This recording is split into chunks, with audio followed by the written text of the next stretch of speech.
Hey, what's going on, guys? Zain here with Everything Vibe. I'm with Ronnie. What's going on, Ronnie? Not too much as always. How are you? I'm doing great today. So we got another episode for you guys. Today is going to focus a little bit more on the technical side of things. We won't get too deep into it because I think we'll save that either for a podcast or maybe even a video if we decide to get a little fancy with it. But just want to focus on the benefits or the whole argument. It's not even an argument, but just like building your own PC versus buying one that's pre-built for you. I mean, of course, this requires some knowledge of building PCs, to state the obvious. But, for me, I don't have that knowledge myself. I'm not really a techie in terms of I don't really know much about computers, and I know the hardware pieces, I know the little things about them, but in terms of putting one together, I'd never actually done that myself. But Ronnie, I mean, how many computers have you put together? Honestly, I can't even count at this point. I've probably since high school or so, I don't know, probably 20 computers, maybe more. I don't know.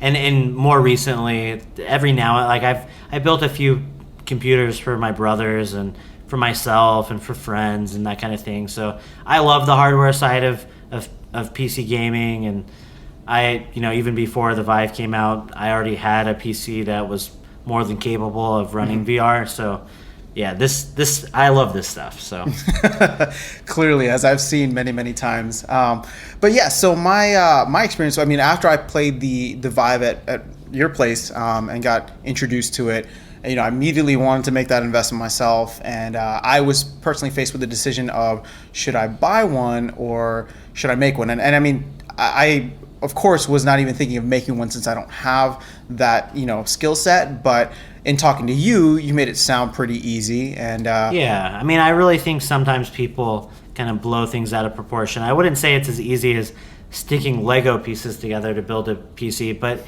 it's really not that bad. If only. Yeah. The biggest challenge of building a PC is really knowing what components are out there and knowing what's compatible with what, and knowing what you want and what your budget allows for. So I think those are the big.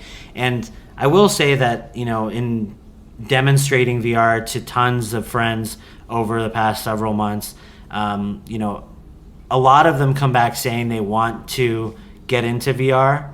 But it's one thing to be really honest with people about what the cost is going to be up front. Yeah. Explaining that right now you do need a pretty powerful PC to run it. And as expensive as that $800 investment is for the Vive itself, for most people, you're not going to have a PC that's able to run VR properly out the gate before you actually purchase a system. So you're probably actually looking at building a PC, which in this case, and after helping Zain build his PC, I'm pretty confident that you can do between, I'd say, $1,200 to $1,500. I think you can build a very competent VR capable system for around that price. Yeah, well, mine's working, so it's and we'll get into. I mean, there's people that are going to say that you can build a system that does VR well for under that. I would disagree. But like I said, we'll get into more of those kind of details as we get further into this episode. So exactly. And so, I mean, for me, I think we did explore a couple of the pre-built options. I think there were a couple through Alienware, which is actually tied to Valve. I mean, I think they have some kind of partnership going on. And they had some fantastic PCs up on there. But I think in general, not just talking about Alienware, but in general, I think when it comes to pricing out how much... when it comes to it in general, a pre-built PC will always cost you more than building one yourself, if I'm understanding that correctly. Yeah, I mean, you're paying a premium, so just like any kind of labor, intensive task, with buying a pre-built PC, you're paying for all of the parts, and then you're also paying for the labor that goes into building the PC. And I also think, surprisingly, when we were looking at the Alienware systems, I don't think they were that far out of whack in terms of what, you were getting what you paid for. It was a few $100s more than if you were to build the system yourself. And if you were to build the system yourself, you'd be able to pick exactly what you wanted and be able to make, better choices for each individual component if you were building by yourself. But still, I mean, the pre-built systems definitely aren't a bad option. They're a very good option for people that don't have access to someone that can help them pick out parts and build a good PC, or for people that don't want to take the time to learn how to build a PC themselves. So no, agreed. In our situation, I was able to help Zain out, and I love this stuff so much that, I mean, honestly, if you build a computer right, I really don't think you're going to run into any crazy, situations. Even if Windows is glitching out, that's usually not something that Alienware would probably really, truly be able to help much on anyways. So, I mean, I'm always there for Zain if there's any issues with his computer. So I just thought it made more sense in our situation. But for all of you out there, really think about if you're down for the challenge of being able to being able to troubleshoot issues on your own, and if you're willing to do some research online, I think building a PC is fun, it's satisfying, and you'll get more for your money, and you'll be able to build a better computer. No, yeah, I mean, I definitely agree with that. And I think, just looking at my own personal, just micro look at what we did with mine, I think I paid roughly around $1,400, I guess $1,500 maybe after getting Windows as well. So it was on the top end of that range you mentioned. But in terms of comparing it to several of the other systems, and not just Alienware, because I think on Newegg they had some VR computers, or VR ready computers is how they listed them. And again, this is not a knock on those. Like, I mean, honestly, if I hadn't had Ronnie, I was ready to pull the trigger on either Alienware or one of the other PCs, just because for me it's more so about getting into the VR experience rather than the computer side of it. But there are definitely people, if you're into this space, there's definitely people out there who really enjoy the computer building side of it, or at least want to get into it. And so the $1,400 or $1,500, I was able to get much more value buying the parts individually or buying them separately and putting them together, because I just remember looking at the different options online. I'm like, oh, this has this graphics card, but it doesn't come with the CPU, or this has X but not Y, and like you couldn't match and mix and match to get exactly what you wanted. At the right price. At the right price, or sometimes they just didn't even allow that functionality or that customizability. And so being able to get all those pieces individually, and then obviously working with you to help me set those up. Thank you again. Oh, it was a pleasure. Being able to set those up was a huge at least win for me. But a couple things that I wanted to get into, just because I know in talking to you, it seems like you had some opinions just in terms of the basic specs. Seems like there are, I don't know, things that you've read online or that you've heard that I don't want to call people out and say that they're inaccurate, but maybe you say it's just part of the marketing to maybe overpay. Yeah, I mean, I think in general people are trying to, they want to make VR as accessible to people as possible. And so initially when these systems came out, the VR systems, they were targeting a specific range of hardware. I'm trying to think of, on the NVidia side, they were mostly targeting a graphics card level of around a GTX 970, which was a mid-high range graphics card at the time. And I'm trying to think of what the AMD equivalent would be.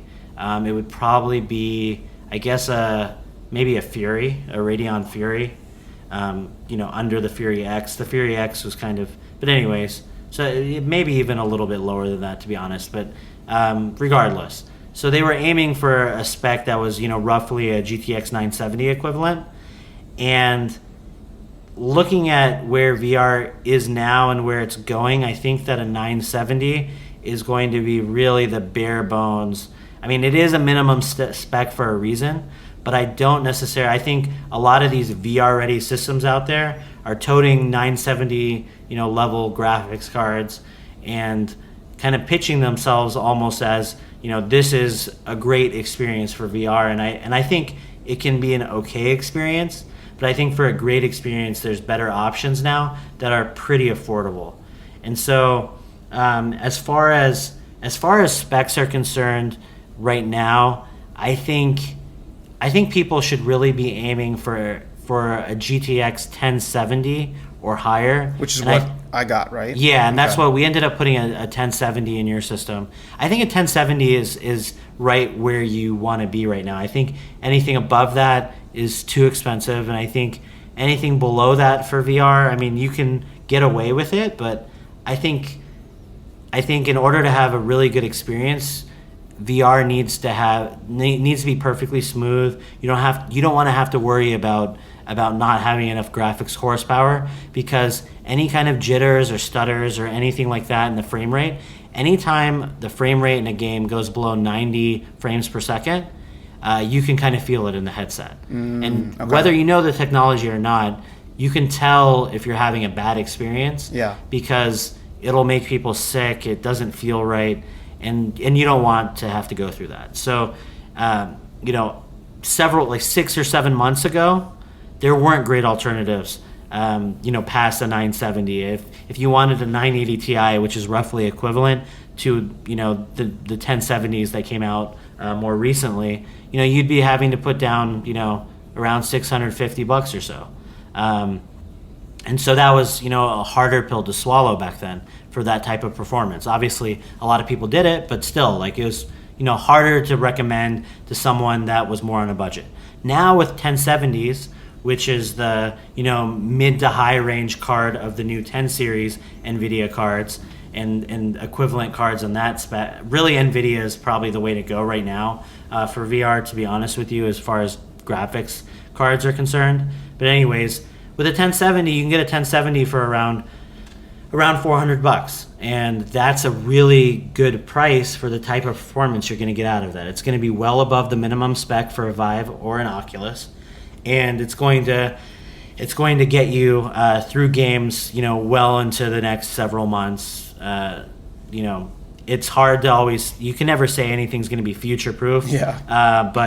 But a 1070 is going to do very well for quite a while. So in terms of graphics cards, I would recommend a 1070 right now if all you're interested in is VR. Gotcha. As far as the computer itself is concerned, the processor, The CPU. yeah, it's less important. In general, in games, as long as you have a quad core, I think you're getting probably the most out of your experience as you can. So whether it's an Intel Core i7 or a Core i5, as long as you're getting a quad core processor, you're probably fine. Right now, Intel processors are outperforming AMD processors by quite a bit in games, so I wouldn't even really mess with AMD processors right now. Though the new Zain platform and others are showing some promise. We don't really know exactly how they're gonna turn out. It's still a ways away, but for right now, stick with Intel as your processor. And really an i5, if you're not going to be recording video of yourself playing on the Vive or doing a lot of other types of video editing, audio editing, that kind of thing, an i5 is probably going to be fine, a quad core. And I would probably look in the 6500 range of processors. But if you're going to be pushing more of the media focused stuff, like editing video, that kind of thing, you might want to look into an i7. But really, just a quad core processor is probably all you need.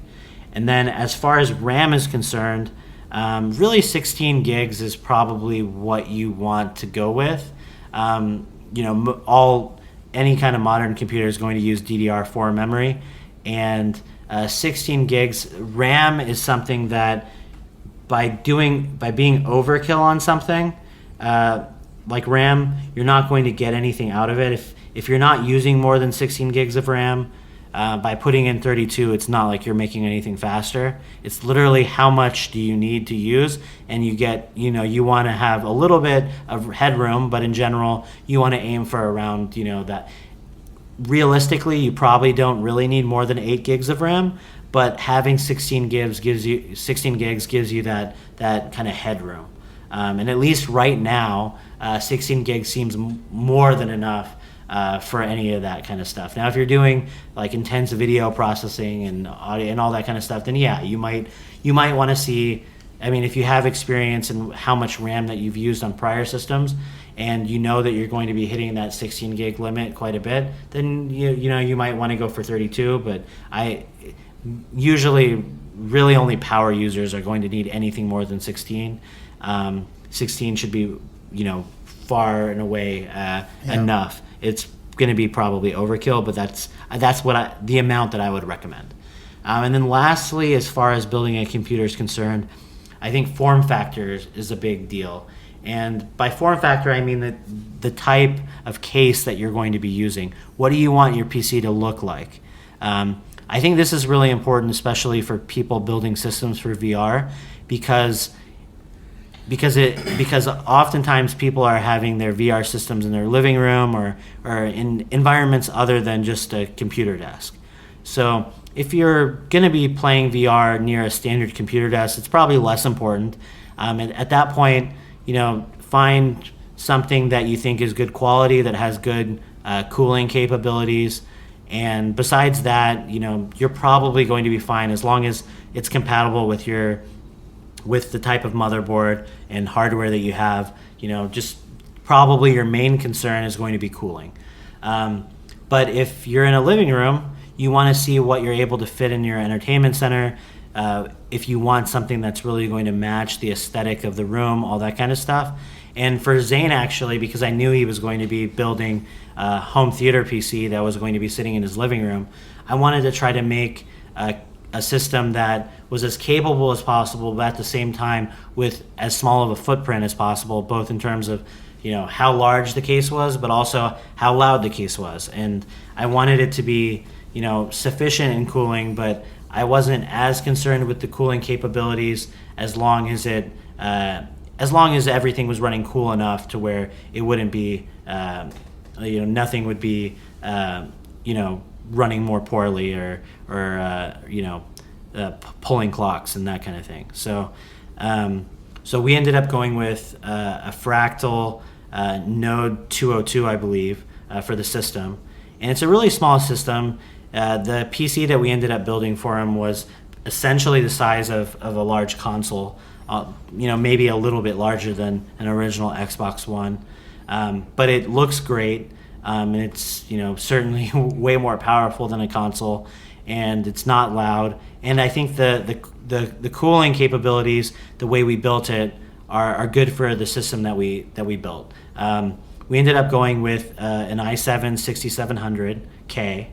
And we went with the K, even though we aren't overclocking it, because it helps resale value of the chip, and it also really wasn't a huge premium in terms of it wasn't a huge premium in terms of price. Mm-hmm. So we went with that. Like I said, we're not overclocking it because the Node 202 case is really small. You're not able to really fit a very large CPU cooler on the computer. And so, but we went with, I think it was a CryoRig C7 CPU cooler. Yeah. It was basically the largest cooler we could fit in there. Mm-hmm. And it seems like it's doing a pretty good job. It's keeping it cool enough. No complaints on my end. And, yeah. And I mean, what we can do actually is maybe put the list of items that we ordered, or everything that all the pieces that we used for this in the show notes, so people that actually sounds like a great idea, because I don't want to bore people with too many of the details, but essentially we just wanted, I did my homework in terms of, we got a blower style 1070 card so that it would be pushing all of the hot air out of the case rather than circulating it in the small case area, and got some accompanying fans to make sure it was being fed fresh air and all of that. So anyways, to cut that issue short, basically when looking to either buying a pre-built PC or building your own, you do want to consider the form factor, depending on where you're going to be putting the system. So and like I said, just to recap, I do think that you want around a 1070 graphics card or similar AMD card for your VR experience. Right now, NVidia is the way to go for VR. It's a much more stable environment for VR. There's frame pacing issues and other issues with AMD cards in VR. So I would stick with NVIDIA for the graphics card and go Also, around a 1070. we're not being paid by NVIDIA. No, we're not. Just letting you know. But yeah, so this is personal opinion for Ronnie. but that's what I would stick though with a 1070-ish graphics card rather than going, a 970 or a 980 at this point. I don't think that makes sense. If you're gonna skimp, do it on the CPU. Honestly, even though that's something that you're probably not going to upgrade. If you have a quad core i5, and you want to get a 1070, I think that's a better way to go. Or try to save money on some other aspects. Like I said, get a cheaper case or that kind of thing. But I think for VR right now, graphics processing is the main thing, and you don't want to skimp on that. So I think getting a 1070 is probably the way to go. Way to go. All right. So, well, I could not have said that better because I wouldn't even know how. So thank you, Ronnie, for the insight there. No problem. Always a pleasure. And if you have any questions about setting up a VR system, my system is quite a bit different than Zain's. I have a really large system. I have two 980 Ti's.